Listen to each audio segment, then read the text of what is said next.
নমস্কার শ্রোতা বন্ধুরা, কথকতার গল্পের আসরে আবারও আপনাদের সবাইকে স্বাগত। আজকের কথকতার গল্পটা আমাদের চিরাচরিত গল্পগুলোর থেকে একটু আলাদা। আজ আপনাদের জন্য থাকছে একটি ভিন্ন স্বাদের প্রেমের গল্প। সত্যি কি প্রেমের গল্প জানি না, এই গল্পটাকে কোনো বিভাগে ভাঙতে আমি পারিনি। আপনারা শুনুন, আপনারাই জানাবেন কমেন্টে যে এই গল্পটাকে আদৌতে কোন বিভাগের মধ্যে ফেলা যায় বা আদৌ ফেলা যায় কিনা। আজকের গল্পটার নাম পেট্রোনাস। যারা বিশ্ববিখ্যাত সাহিত্যিক জে.কে. রাউলিংয়ের হ্যারি পটার সিরিজের সিনেমা বা বইগুলোর সঙ্গে অল্প বিস্তর পরিচিত, তাদের কাছে হয়তো শব্দটা চেনা চেনা ঠেকলেও ঠেকতে পারে। যারা একদমই পরিচিত নন তাদের বলে দিই, পেট্রোনাস হলো হ্যারি পটার সিরিজে ব্যবহার করা খুব শক্তিশালী এক জাদু মন্ত্র।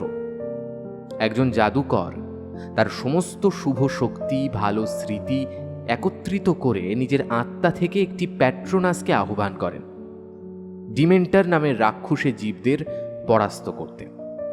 পেট্রোনাস কোনো নির্দিষ্ট পশু বা পাখির রূপ ধরে আসে। কেউ কেউ বলবেন এসব তো গল্প, বাস্তবে আবার এসব হয় নাকি?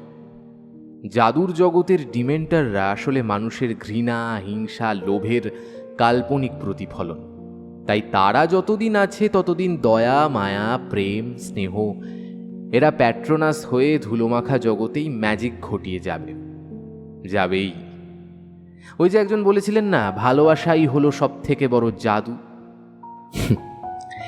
সেই অনুভূতিকে উপলব্ধি করতে শুনতে থাকুন আজকের গল্প, ওহির কলমে পেট্রোনাস।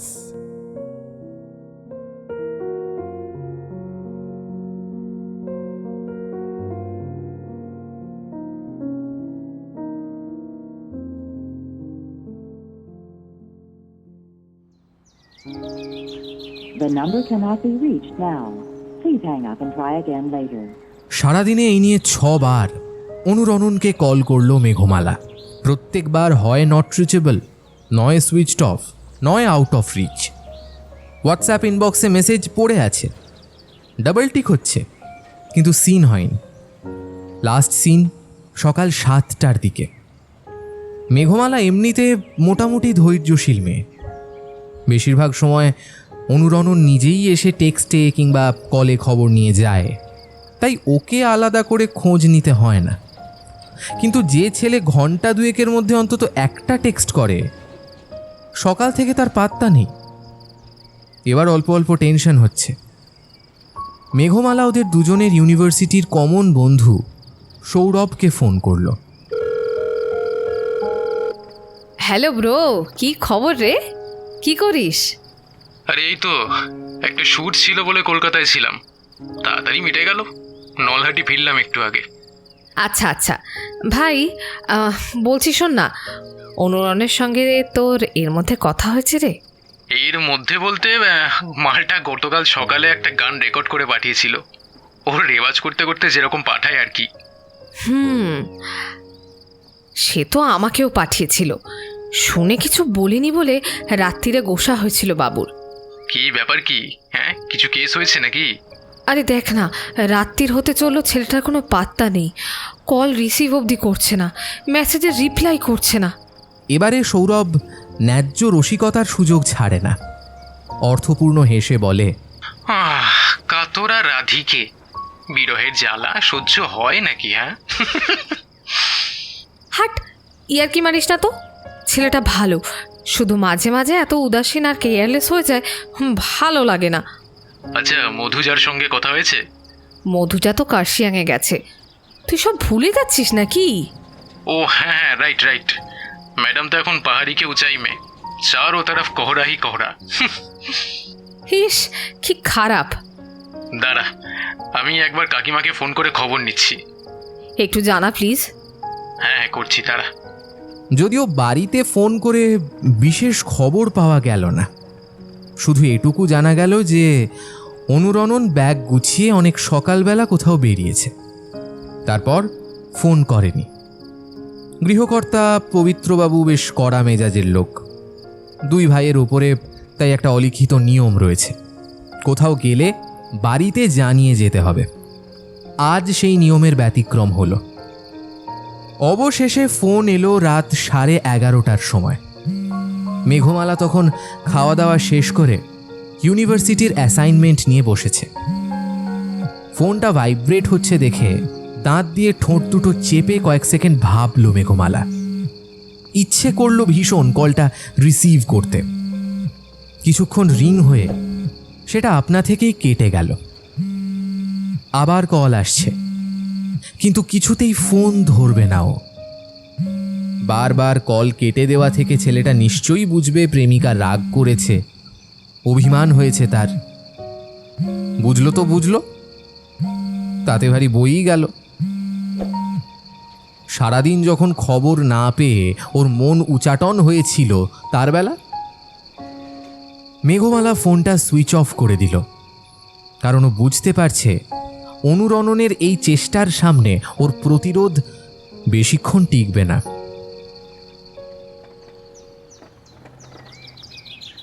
পরের দিন ইউনিভার্সিটিতে ইউনিয়ন ভোট, তাই সাধারণ স্টুডেন্টদের অনেকেই যায়নি। মেঘমালার যখন ঘুম ভাঙল তখন ভোরের আলো ফুটি ফুটি।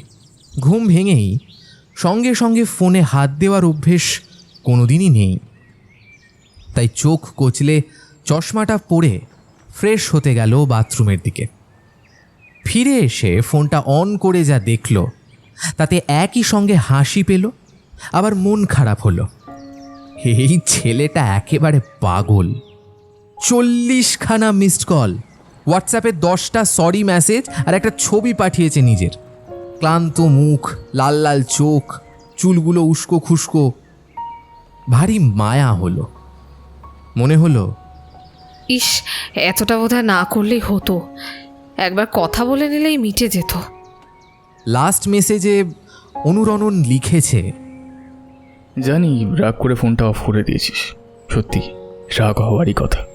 কিছু জানানোর সুযোগ পেলাম না রে। এমনকি বেরোনোর সময় যে ফোনে চার্জ নেই সেটুকুও খেয়াল করিনি।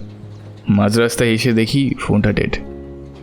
কাল একবার আয় প্লিজ, খুব ইচ্ছে করছে তোকে দেখতে। উত্তর আসবে না, কিন্তু তুমি আসবেই, আমি জানি। মেঘমালা যখন ওদের পূর্ব নির্ধারিত জায়গায় পৌঁছল ততক্ষণে অনুরণন অনেকক্ষণ এসে অপেক্ষা করছে। ওর হাতে কিসের যেন একটা প্যাকেট। নির্ঘাত রাগ ভাঙানোর জন্য ফুল এনেছে। আপন মনে হেসে ফেলল সে। পরক্ষণেই একটু সামলে নিয়ে ছদ্ম গাম্ভীর্যের মুখোশ এঁটে এগিয়ে গেল। মেঘমালা পরনে একটা নীল রঙের টপ আর কালো জিন্স, কানের ঝুমকো, চোখে অন্য দিনের চেয়ে একটু ঘন করে কাজল টানা। ইচ্ছে করেই আজ ওর কনফিডেন্স চরমে, প্রেমিককে ক্লিন বোল্ড করবে। কিন্তু এ কি, 5 হাতেরও কম দূরত্ব, তাও ওকে দেখতে পাচ্ছে না অনুরণন। টেলা একটা, মনে মনে বলল মেঘমালা। তারপর পেছনে গিয়ে স্মার্টলি ডাকল, স্যার, আমি কি আপনার সঙ্গে 5 মিনিট একটু কথা বলতে পারি? চমকে পেছন দিকে তাকালো অনুরণন। তারপর ভূত দেখার মতো করে একটা বিষম খেল। ওষুধ যে ধরেছে সেটা ওর নজরের মুগ্ধতা থেকেই প্রমাণ হয়। ও বলল, চ ওই দিকটায় গিয়ে বসি। বসবো, আগে আমার জন্য কি এনেছিস দেখি। প্যাকেট থেকে এক এক করে বেরোলো একটা সূর্যমুখী ফুল, একটা ক্যাডবেরি সিল্ক রেড ভেলভেটের প্যাকেট আর একটা মিষ্টির বাক্স। ওতে বরফি আছে, বলল অনুরণন। আমি জানি বলত্তা, চল। দুজনে বেঞ্চে এসে বসল। মেঘমালা জিজ্ঞেস করল, এবার তো বল, কোথায় গেছিলি গতকাল, কি হয়েছিল? গতকাল কলকাতা গিয়েছিলাম ওই একটা স্টুডিওয় কথাবার্তা বলার জন্য। স্টুডিওর কথাবার্তা? বলিসনি তো আগে। গানের রেকর্ডিং আছে নাকি? রেকর্ডিং আছে, কিন্তু এইবার আমি গান গাইবো না, আমি গান গাওয়াবো। গান গাওয়াবি মানে? কি বলছিস বুঝতে পারছি না, স্পষ্ট করে বল না। আরে আমি কয়েকদিন ধরে কয়েকটা সুর নিয়ে কাজ করছিলাম, সেটা তো তুই জানিসই, কয়েকটা পাঠিয়েওছি তোকে। হ্যাঁ, তো সেই সুরগুলোই ফাইনালাইজ হয়েছে। মানে যদি সব কিছু ঠিকঠাক থাকে তাহলে আগামী 1 সপ্তাহের মধ্যে আমাকে বম্বে যেতে হবে অ্যাজ এ মিউজিক ডিরেক্টর। আকাশ মাটিতে নেমে এলেও মেঘমালা এতটা অবাক হতো না। গোটা বিষয়টা বুঝে উঠতে ওর খানিকটা সময় লাগলো। এই তুই ইয়ার কি করছিস না তো? মানে তুই সত্যি সত্যি বম্বে যাবি গানের সুর দিতে? হ্যাঁ যাব, কিন্তু আমার সুরের আশ্রয় যে এখানেই থাকবে। সন্ধ্যের আবছা অন্ধকারে দুটো ছেলে মেয়ে আবেগে আনন্দে বিস্ময়ে জড়িয়ে ধরল একে অপরকে। রাস্তাটার নাম বকুল বাগান রোড। ইট পাতা গলির রাস্তা, এঁকে বেঁকে চলে গেছে ভেতরের দিকে। দেখলে মনে হয় খুব অপ্রস্তুত মানুষের মতো নিজেকেই নিজের পেটের ভেতর পুড়ে ফেলতে চায়। শহরের বুকের ঠিক বাঁ পাশ দিয়ে বয়ে যাওয়া বাইপাসের মতো গলিটার খবর কেউকেটা লোকজন খুব একটা রাখে বলে মনে হয় না। না হলে পুরনো পাথরের রোয়াক, সিংহের মুখ দেওয়া রেন, ওয়াটার পাইপ, শ্যাওলা ধরা লাল পোস্ট বক্স, সবজেটে জল দিয়ে নারকেল গাছের ছায়ায় ঝিমিয়ে পড়ে থাকা পুকুর পাড়, কিছুই এতদিন আস্ত থাকতো না। শহর যেন পুরনো প্রেমের নরম হয়ে আসা ব্যথার মতো তার পাঁজরের গোপন কুক্ষিতে কারোর জন্য জমিয়ে রেখেছে এসব। হ্যাঁ, ভেবে দেখলে মনে হয় অনেকে যেমন জানে না তেমনি আবার অনেকে জানেও এই গলির কথা। ঠিক দুপুরবেলা একজন লোক এই শিলকাটা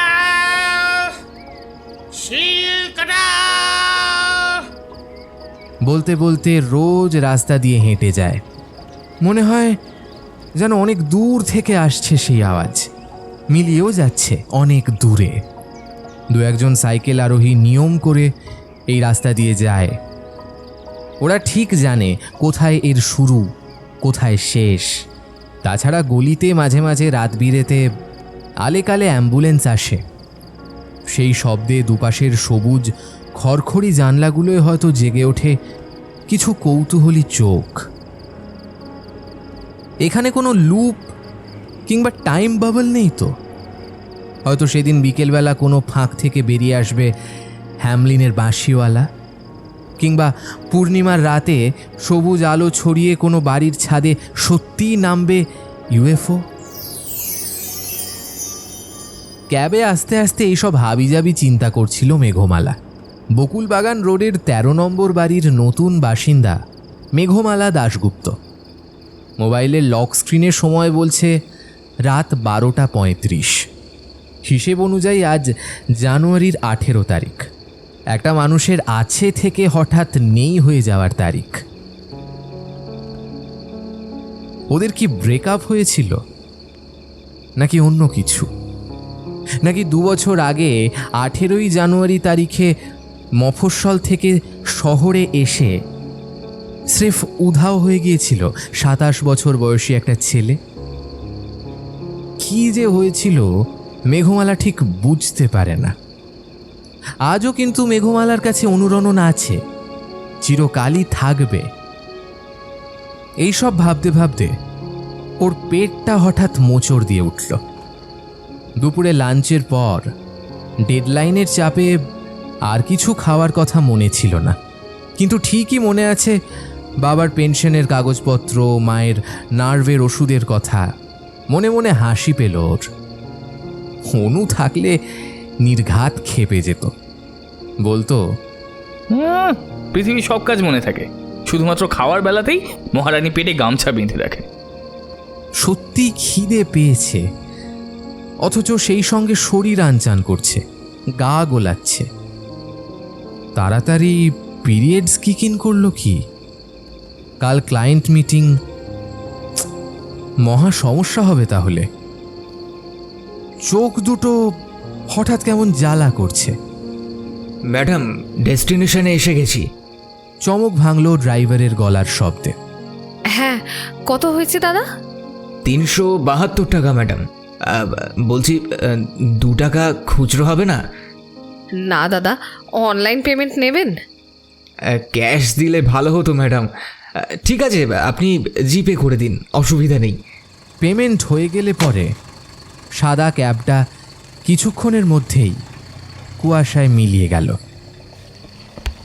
মেঘমালা হাঁটছে এক গলি কুয়াশা নিয়ে জানুয়ারির শীতে একা। হেডফোনে শক্তি চট্টোপাধ্যায়। রাত, বিশেষত শীতের রাত চিরকালই ওর প্রিয়। অন্তরঙ্গ নৈঃশব্দের চাদরে নিজেকে ঢেকে দিতে ভালো লাগে বরাবর, কিন্তু আজ কোথায় একটা খটকা লাগছে। নিছক শারীরিক বা মানসিক নয় ব্যাপারটা, অনেক গভীর, অনেক অন্তরীণ একটা শঙ্কা দানা বাঁধতে চাইছে। সোডিয়াম ভেপারের হলদে আলোয় সামনে ওটা কি? কারোর অবয়ব নাকি সাদা দেওয়াল? না, দেওয়াল নয়, কুয়াশা। মারাত্মক রকম কুয়াশা হয়েছে আজ। গাড়িতে আস্তে আস্তে এতটাই অন্যমনস্ক ছিল যে খেয়ালই হয়নি। সামনের দিকে শিশিরে ভেজা রাস্তার ওপর সাদা কুয়াশা যেন সজীব। দলা দলা মাংসপিণ্ডের মতো নিজেদের ইচ্ছে অনুযায়ী ভেসে বেড়াচ্ছে, মণ্ড পাকাচ্ছে, আবার ছেড়ে যাচ্ছে। এক এক সময় এত ঘন হয়ে উঠছে যে আশপাশের বাড়িগুলোর দরজা অবধি দেখা যাচ্ছে না। এক ঝলক দেখলে মন খারাপ হয়ে যায়। মনে হয় আজ এই গলির মধ্যে পৃথিবীর সব আলো আধার, জাগতিক সব ভালো মন্দ, পাপ পুণ্য ফুরিয়ে গিয়ে পড়ে আছে কুয়াশার দল।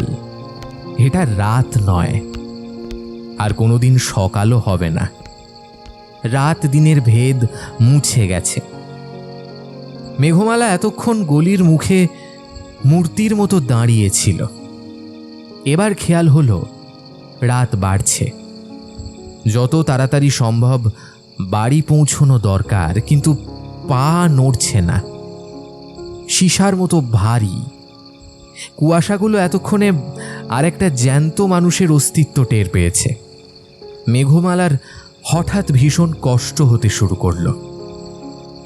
অন্ধ ওরা যেন আস্তে আস্তে ঘিরে ধরছে শরীরটাকে।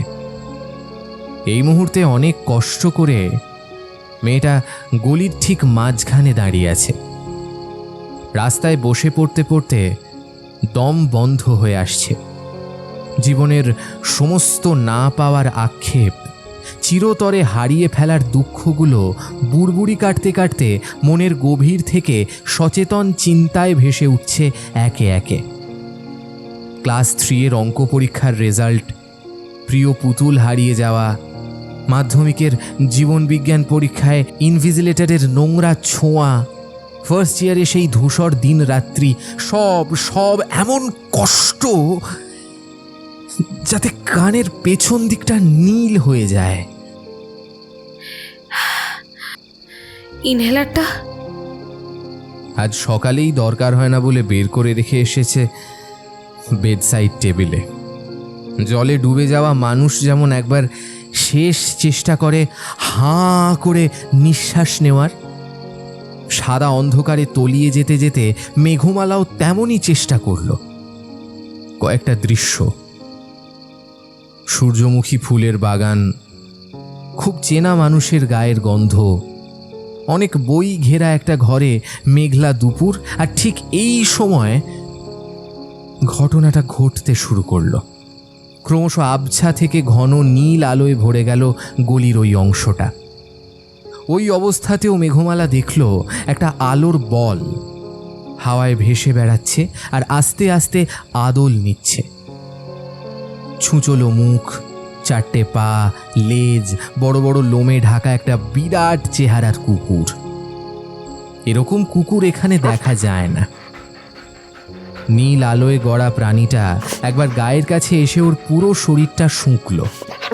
তাতেই যেন চামড়া জমাট হিম ঠান্ডা ভাবটা অনেকটা কেটে গেল। তারপর দৌড়ে কুয়াশার দিকে এগোলো। আস্তে আস্তে সেটা পাতলা হয়ে গিয়ে রাস্তাটা অনেক স্বাভাবিক হয়ে এলো। গলির বাকি অংশটুকু পেরিয়ে নিজের বিছানায় সম্পূর্ণ ঘুমিয়ে না পড়া পর্যন্ত মেঘমালার ক্রমাগত মনে পড়ছিল কয়েকটা টুকরো টুকরো কথা আর অনুরণনের বলা একটা বাক্য। বর্জই, পেট্রোনাস, অন্ধ ডিমেন্টারের দল। কাঁচা হাতে মেঘমালার নাম লেখা একটা কাগজ দিয়ে অনুরণন বলেছিল, যদি আমি নাও থাকি তাহলেও হয়তো এই কাগজগুলো থেকে একদিন বেরিয়ে আসবে পেট্রোনাস। একদল ডিমেন্টারের সঙ্গে একা লড়াই করে বেরিয়ে আসবি তুই। গল্পটা বলতে বলতে আমার মনে হচ্ছে রোজ কত কি ঘটে যাহা তাহা, এমন কেন সত্যি হয় না আহা? হয়তো, হ্যাঁ, সত্যি হয়। অনুরণনরা মেঘমালাদের কাছে ম্যাজিক হয়ে আসে বারবার। আমরা বুঝতে পারি না।